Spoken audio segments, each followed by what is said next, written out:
Let's return to the story of China and the coronavirus now. We've already been answering some questions from around the world on detection, on prevention, on panic, and exactly what this virus is. We're now going to focus on what's going on inside China itself. Our China media analyst, Kerry Allen, is back at the desk to help us do exactly that.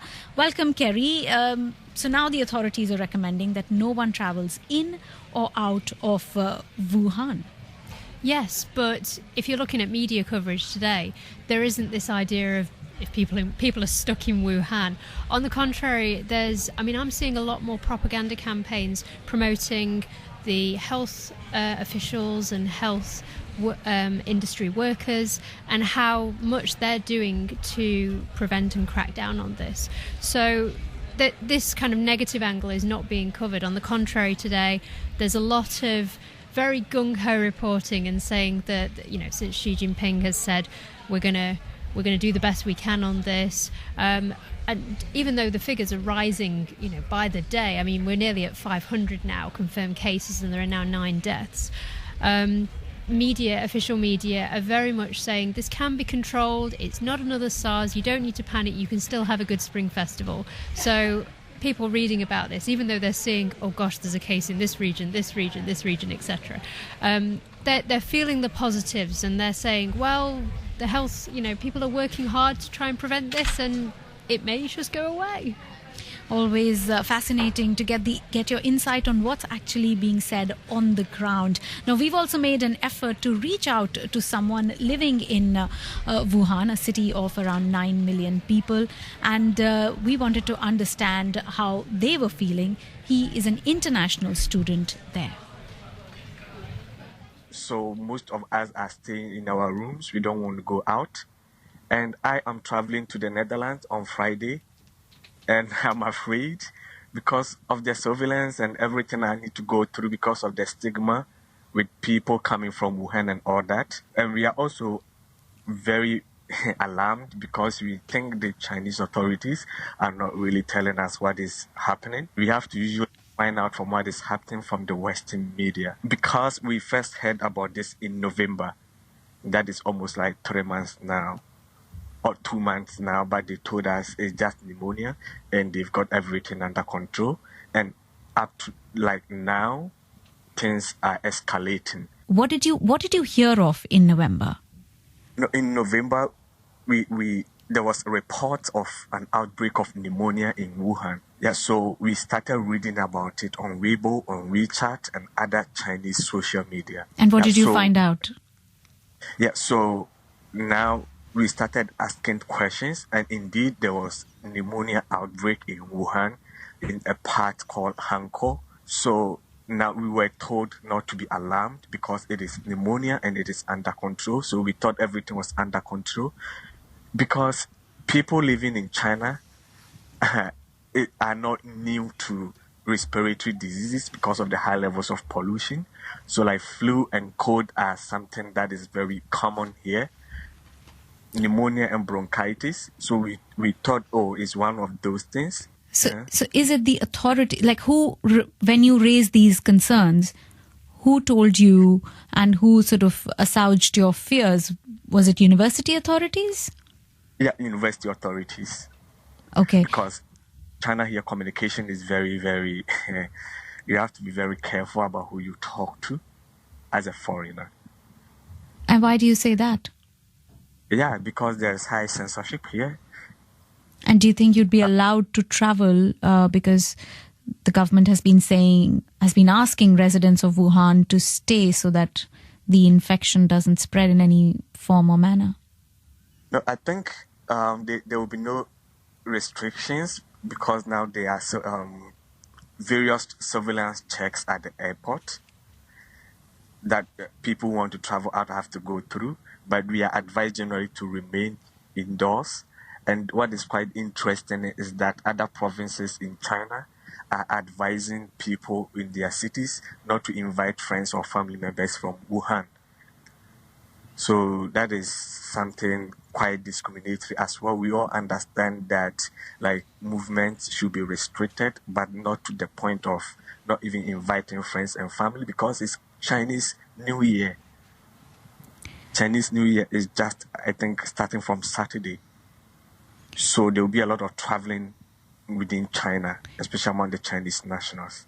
So understandably, you feel quite trapped in the city, which I believe is quite huge and has a huge international population as well. Yeah, because we are, I think, about 11 million in this city. So most of the foreigners are quite trapped. And, the situation is a bit daring because it's winter. It's winter here. And the weather is quite polluted. But some of the preventive measures is that we have to make our room ventilated. That means we have to open our windows. And then we have to also stay warm. So we don't know how to go about this of making sure your room is ventilated and at the same time staying warm. You said there wasn't transparency in the initial response to the spread of pneumonia. Now that there's been a confirmation by the government, they are saying they're doing what they can.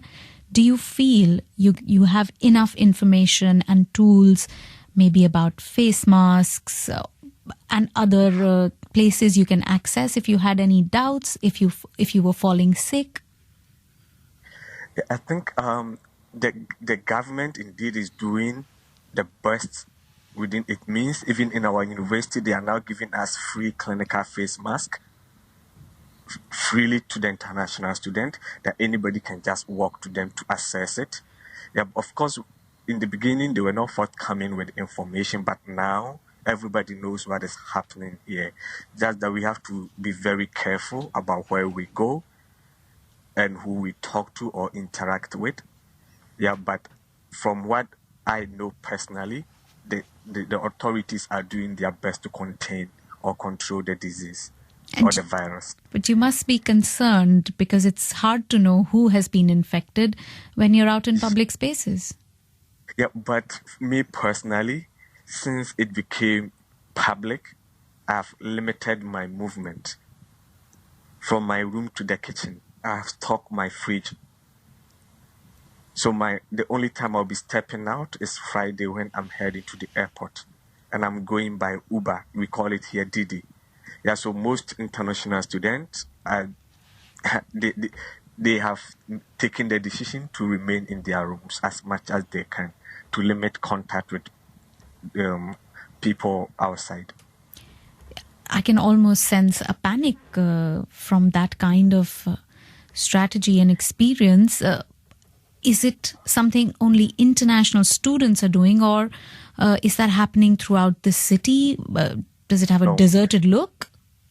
No, I think this is largely the international student here. But what I read on social media is that the Chinese go about their normal business as if nothing is happening. Even we've seen pictures of people getting married and they've all worn masks and all that. Yes, so they are going about their normal business, but the foreigners here are quite alarmed. My friends and family, they keep calling and testing because they know I'm in Wuhan. And I can say the same about my friends in Wuhan here. Yeah, our family members back home are panicking. The experience of an international student in Wuhan, and Kerry Allen was listening to that with me, and he made quite a few allegations about not getting the right information. Yeah, there's a lot to take in there. I mean, suggestions that that there was evidence of this virus back in November. I was only seeing reports on this new coronavirus in January, but one of the things that I was seeing towards the end of the year were suggestions that in China there were a few cases of the pneumonic plague or the Black Death, and this is going back to the 14th century. I mean, it was a big thing here. That similarly had people had fevers, and there were some, people could get pneumonia. I'm definitely not a health expert on this, but it is possible that there were cases being reported in a few provinces, and that was handled well, so the authorities saw. So it's entirely possible that is that. Chinese media are conscious today that they do need to give more transparency to people, because this idea of people being isolated from places is scaring people. So one of the things I've seen is broadcasters have actually gone into hospitals and to airports. They've been showing inside isolation hospitals to give that transparency. Thank you very much, Kerry Allen, our China media analyst.